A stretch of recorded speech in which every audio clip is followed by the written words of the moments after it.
Just a week into the offseason, and Matt Rhule's already turned the page on year one and started working towards getting better for year two. On the outside, we'll see roster changes and coaching moves, but internally, this staff's working to build on the weaknesses that held their team back all season long. After the conference championship games, the offseason officially starts, and we'll have a ton to talk about. But today, we'll talk about what's next for Rhule to get ready for 2024 and where they'll need to improve the most. But what's up, guys? I'm Connor Hayden, and this is Corn Crazed. If you're a fan of Nebraska or the Big Ten, make sure you hit the subscribe button so you don't miss any of my transfer portal updates. And if you want to break down to the best portal QBs for Rhule to look at, hit the like button to help us get to 1,000. But now, let's get into it. He's hit and sacked. He's taking a shot downfield, wide open end zone, caught, touchdown. In my last video, I asked what you thought the most successful part of the season was, and the overwhelming majority said hiring Tony White and rebuilding the defense, which I think we can all agree on since they finished ranked 14th nationally ahead of schools like Wisconsin, Texas, Utah, and Oregon. And the follow-up comments were all about how likely it was that he'd leave for a different job, because no matter how Matt Rhule tries to spin it, losing your DC is never a good thing. I think we all kind of felt like Syracuse was a potential since he had just come from there, and it would be an opportunity to get into the Power 5 as a head coach, which is the ultimate goal, I would assume. But just a couple days ago, Syracuse hired Fran Brown instead, and it was a different former Rhule assistant that landed a head coaching job before Tony White did. San Diego State was another option that was interested, but they have a history of good defense, so they were looking for a strong offensive mind, and they ended up taking Sean Lewis from Colorado. So I thought, perfect, no head coaching opportunities left, and we get to watch Nebraska's defense thrive in the exact same system for at least one more season. But no, this story's not finished. I'm on Twitter yesterday, and I start seeing a ton of posts about USC potentially hiring White as their DC over Jim Leonard or Jeff Collins, who were the other two names being mentioned over the last couple weeks. Nothing's official, and we probably won't know anything until USC announces what direction they're going to go. But if he does leave for the same job at another school in the same conference, I'll be sick to my stomach. One, because him leaving probably means USC was willing to pay him more than Nebraska was. Two, because it might mean he wants to coach the championship caliber program, and he doesn't believe Nebraska has the offense to match what he brings to the table. And three, because my USC friends have been texting me for weeks now that they're pissed White's even a candidate. And now on Twitter, I'm seeing a ton of USC fans complaining that he's the rumored hire. He'd go from one school that appreciates him more than any player from the past 10 years, and then he'd go to USC, where they're pissed that Lincoln Riley had to settle for his 10th choice. I always tell you how confident I am in Nebraska being one of the top jobs nationally, and why it's still a program that I think can compete for championships and be great again. But if they lose their best coaches to schools like USC, who's in the same rebuilding position as Nebraska is, it'll be hard for me to stay positive and believe that Nebraska is the school I thought it was for so long. But in all honesty, if he is offered by Lincoln Riley, I think there's a good chance he'll take it. It's an opportunity to get back to California, where he's lived a majority of his adult life. He'd have some of the best players in the country on defense, and there's no doubt that if he was able to flip Nebraska this quick, he could do the same there. There's way less pressure on the defense when the offense can score 40 plus a game, and the upside to coaching on a team with Lincoln Riley is that you're probably going to contend for a playoff spot immediately.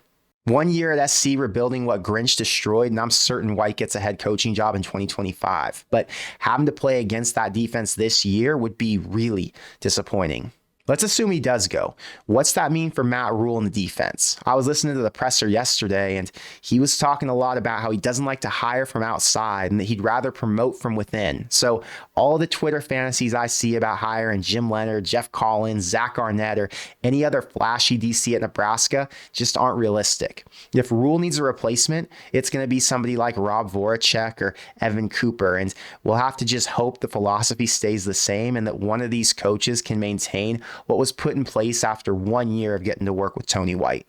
I saw Carlin Jones decommitted from Nebraska, and now it sounds like he'll end up at Ohio State. But based on what I heard in the presser, my guess is Rhule told him it wasn't going to work out, and he took his spot away. Nebraska's already way over on scholarship numbers, so if guys aren't 100% in and they're still taking visits to other places, Rhule won't wait until the last minute to find out. December's all about roster management. They've got to figure out who's retiring, who's returning, who's hitting the portal, and then after they've got the new numbers for how many spots are available, they can put together a plan to add transfers that can help them out immediately.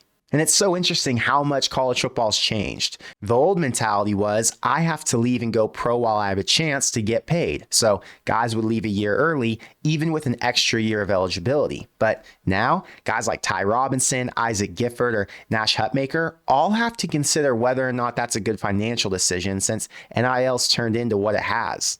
Look at Garrett Nelson. He had an extra year left, but he opted to leave for the NFL instead. He didn't get drafted. He played for 2 teams and made about $120,000, but now he'll never get paid in the NFL again.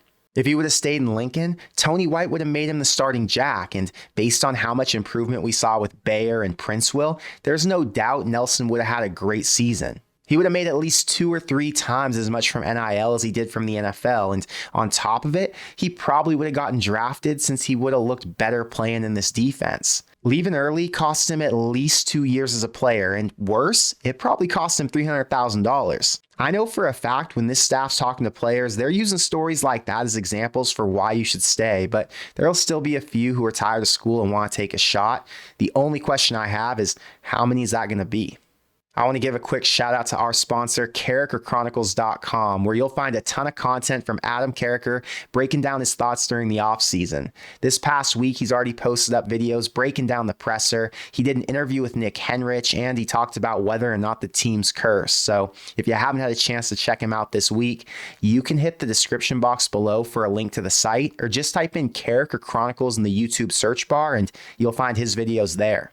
After year 1, Rhule'S teams always make a jump. At Temple, they went from 2-10 to 6-6. At Baylor, they went from 1-11 to 7-6, and they beat Vanderbilt in their bowl game.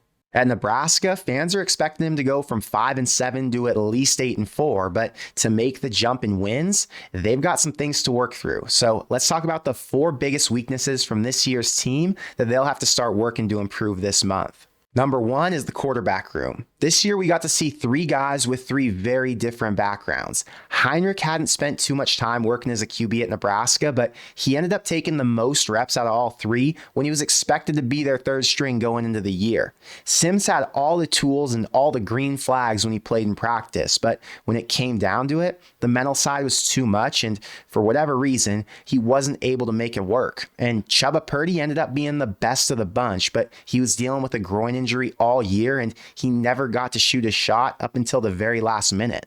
As a group, they finished with just 1,600 yards passing, 10 touchdowns, and they only completed 52% of their passes. They ran for 846 and 7 touchdowns, but the QB run game wasn't enough to make up for their struggles as passers.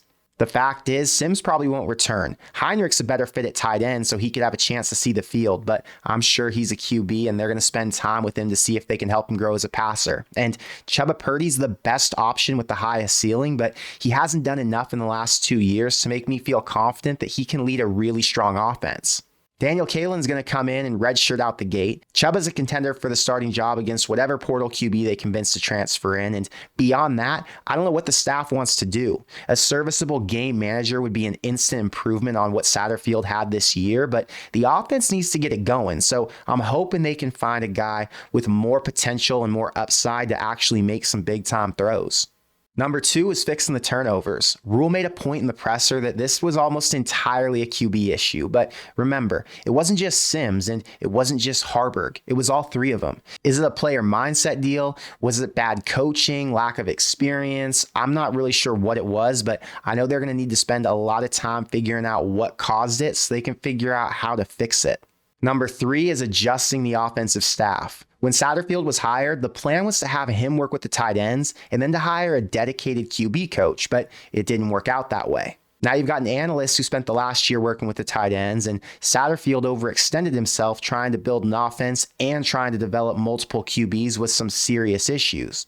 The dream is to get Sat back with the tight ends and bring in an experienced QB guru who can help take that room to the next level, but I don't know how easy it is to attract a big name that would work well developing QBs for a run-first offense. So I'm just hoping Rhule's got a vision for how that looks, and he goes out and makes the best hire he can to help the most important position group on the entire team.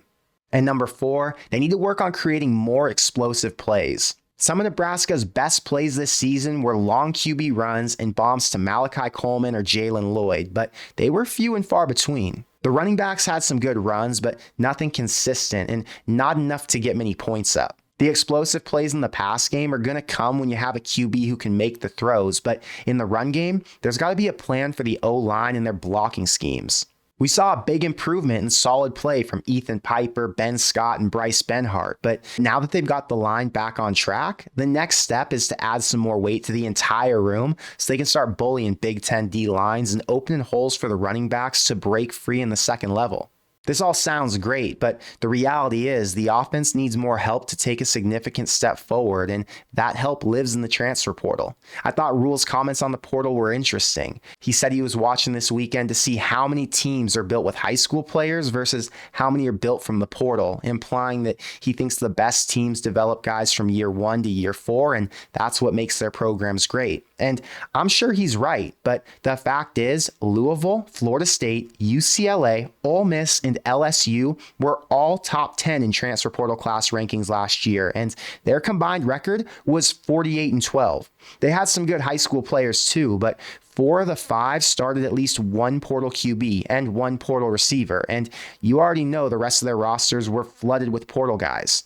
I'm not saying that living in the portal is the way to go, but if you don't use it, you're going to fall behind, and Nebraska can't afford to take any more steps back. So let's talk about the most important position needs on the current roster and how Nebraska could use 5 scholarships to help win more games next year. Number 1 is going after a starting QB, a guy with multiple years of game experience, somebody who hasn't been a turnover machine, and just as important, hasn't been plagued by injuries. Nebraska never makes it through seasons with just one QB, so even if Purdy's good enough to build around, they need another starting caliber guy who can help take this offense to the next level. Number 2 is a number 1 receiver. Coleman, Lloyd, Bullock, and IGC all return, but they combine for 30 catches total. A true number 1 receiver should have 50 catches by himself. The receiver market's thin right now, but after this weekend, there will be a ton of names that pop up, and with the right QB, Rhule should have no problem convincing a receiver to come in and be their leading guy. Number 3 is an offensive tackle. Nebraska got outbid for Walter Rouse last season, and he ended up earning honorable mention all Big 12. The line's already shown improvement, and if they can add in support on that left side, they'll take an even bigger jump next year. Number 4 is an inside linebacker. Reimer and Henrich are both done. Bullock's considering leaving for the NFL, and Wright's the only returner who's shown he's ready to be a full-time starter. This staff knows how to develop their defensive players, but getting somebody with experience would help that room a ton, and it would give the redshirt freshman time to adjust instead of getting thrown right into the fire as a full-time starter week 1. And number 5 is a backup transfer quarterback. You need 3 QBs to get through a season, and you need 2 QBs that you can develop to be your starter for next year. Chuba's 1, but if you lose this year's transfer to the NFL or graduation, you're down to him, Kalen, or Harburg for 2025. I'm not banking on Kalen until we see how he plays in a college offense. Harburg's a great athlete, but he's got a long way to go, and if there's a young guy out there with as much or more upside than Chuba, how can you not bring him in knowing injuries have been such a significant factor? Like Rhule said, good portal guys cost a lot, and I don't know how much Nebraska's willing to spend, but if they're serious about competing and winning Big Ten championships, they're going to have to spend whatever it takes, and if they're not, it's all good. Nebraska fans already came to terms with the fact that they've officially fallen down to the second tier of college football. But I want to know what you think, so let me know in the comments below. Is Tony White gone, or can Rhule offer him enough to make him stay? Outside of a new QB, what do you think the most important position need from the portal is? And with that portal opening on Sunday, do you think any key Nebraska players enter? I don't think any big name starters would leave, but I'm not counting anything out, so it's something to keep an eye on. But that's all I've got for today. So until next time, thank you for being here, and I'll see you in the next one. Go Big Red.